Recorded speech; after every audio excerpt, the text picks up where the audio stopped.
Hello and welcome. Today, we are unwrapping a story that feels so familiar, right? It's practically part of our cultural DNA. But like any great story, there are layers to it. Layers you might have never seen before. Okay, let's get into it. We live in this amazing age where sharing stories is just instant. You can whip up a personalized video greeting, throw on some festive music, and send that holiday joy all over the world. And in a way, that's just the latest chapter in a long, long history of sharing one very particular story. Because we all know the story, don't we? Manger, shepherds, wise men, a star, the whole scene. But what if I told you that the version that pops into your head, the one you see in every nativity play and on every Christmas card, well, what if I told you it doesn't actually exist in the original texts? For almost 2,000 years, people have been telling and retelling the story of Jesus' birth. I mean, the very first drawings we have of it are from way back in the 4th century. And today you can literally just type a few words and have an AI generate a whole video of the scene. It's a story that has always found a way to use the latest tech. And this is where it gets super interesting. The reason the story has been so flexible, let's say, is that our popular version isn't one solid thing. It's actually a blend, kind of like a mashup of two totally separate accounts. So the original stories, the source material, they're in the New Testament. But get this, only in 2 of the 4 Gospels, the Gospel of Matthew and the Gospel of Luke. The other 2, Mark and John, they just skip right ahead to when Jesus is an adult. Okay, so we've got 2 primary sources. You'd think they'd pretty much line up, right? Maybe one fills in some details the other one left out. Well, not exactly. Let's take a closer look. So when you actually put them side by side, whoa, the differences are just staggering. In Luke's column, you have all the stuff we recognize, the census, that trip to Bethlehem, angels showing up to shepherds. But then you look over at Matthew's column, and none of that is there. Instead, you've got a totally different story with a whole different cast. The Magi, a paranoid King Herod, a dramatic escape to Egypt, and this awful massacre of the innocents. They both agree Jesus was born in Bethlehem, and that's pretty much it. The stories don't just have different details, they barely overlap at all. So let's just make this crystal clear, because this is the wild part. The shepherds and the wise men, they never meet. They are in 2 completely separate stories. In Matthew, the bad guy is a murderous King Herod. In Luke, the problem is just impersonal Roman bureaucracy. In Matthew, the angel talks to Joseph. In Luke, the angel appears to Mary. See, these aren't just little tweaks, they're fundamentally different narratives. And that leads to the big question, right? Why?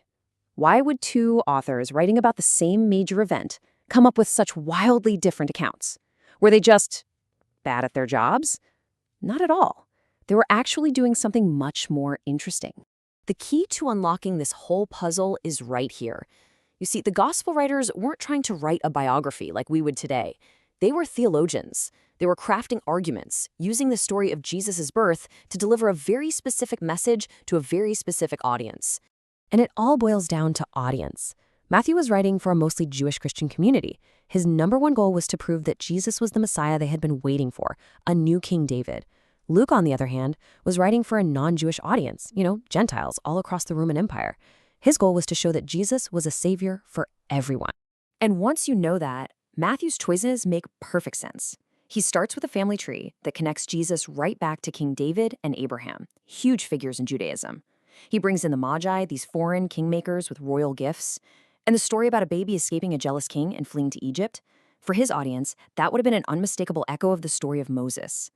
Every single detail was picked to prove his point. Now, Luke goes in a completely different direction. His family tree doesn't stop with Abraham. It goes all the way back to Adam, the father of all humanity. The first visitors aren't kings, but shepherds, who were basically social outcasts back then. And being born in a manger, that screams humility and a connection to the poor. Luke's message is loud and clear. This guy's for everybody, especially the people at the bottom. Okay, so if the original stories were so distinct, so carefully crafted for 2 different groups of people, how on earth did we end up with the one blended nativity scene we all know today, with the shepherds and the Magi all hanging out together? Well, it definitely didn't happen overnight. For hundreds of years, the 2 stories pretty much stayed separate. But then, in the year 1223, something happened that changed everything. A guy you might have heard of, St. Francis of Assisi, he wanted people to really feel the humility of Jesus' birth. So he built the very first live nativity scene. And in doing that, he physically smashed the 2 stories together, putting Luke's shepherds and Matthew's magi around the manger for the first time ever. That one creative choice, it changed Christmas forever. And this movement that he started, the Franciscans, it was a really big deal.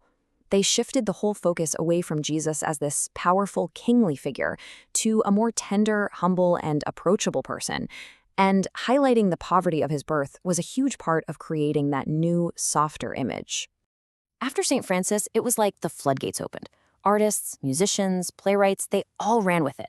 They just took the greatest hits from both stories, Luke's humble shepherds, Matthew's exotic magi, the manger, the star, and they wove them all together into one single, powerful, emotional scene. And that's how our modern Christmas story was born. And you know what? This tradition of retelling and reinterpreting the story, it never stopped. Only the tools have changed.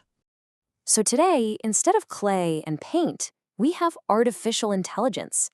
We have these incredible creative tools that let literally anyone become a storyteller.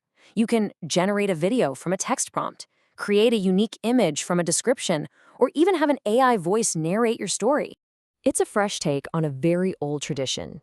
Every time we create and share these stories online, we're taking part in the very same creative process that's been going on for hundreds of years. When you step back and look at the big picture, it's pretty incredible.